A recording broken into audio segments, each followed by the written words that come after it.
Hi! మన మైథిలి వంటింట్లోకి వచ్చిన కొత్త ఐటెం అనమాట. ఇదిగోండి మల్టీ కలర్‌గా 1 ఇవేంటో తెలుసా అండి? మనము మామూలుగా రోటీస్ చేస్తాం కదా! మన ఇంట్లో సరిపడా రోటీస్ చేసి అదొక బాక్స్‌లోనో దేంట్లోనో పెడితే మనకు ఏంటంటే ఆ బాక్స్ మూత పైనంతా ఆవిరి చెమ్మ ఉంటుంది కదా! అడుగున గూడా ఆవిరికి చపాతీలు నానిపోతుంటాయి. ఎందుకో ఆ నీటిలో నానిన చపాతీ తినాలనిపించదు. అయితే దానికేంటంటే ఇవి దొరికాయండి నాకు. ఇవి కూడా వాషబుల్ ప్యూర్ కాటన్. చూడండి మీకు జూమ్ చేసి చూపిస్తాను. ప్యూర్ కాటన్ మెటీరియల్ ఇలా చక్కగా ఫోల్డ్ చేసుకోవడానికనమాట.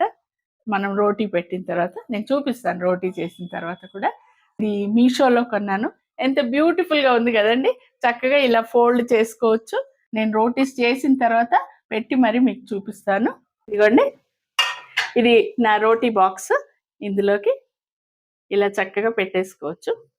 నేను రోటీ పెట్టిన తర్వాత కూడా చూపిస్తాను. ఇదిగోండి. నేను ఈ చపాతీలు చేసి కొద్దిసేపు అవుతుంది. చక్కగా చూడండి.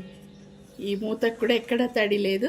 రోటీస్ కూడా మన అడుగున ఉన్న రోటీ కూడా తడి లేదు చూడండి. చక్కగా ఇలా నచ్చిన వాళ్ళు తప్పకుండా ఆర్డర్ పెట్టుకోండి. చక్కగా కన్వీనియంట్గా వాడుకోండి.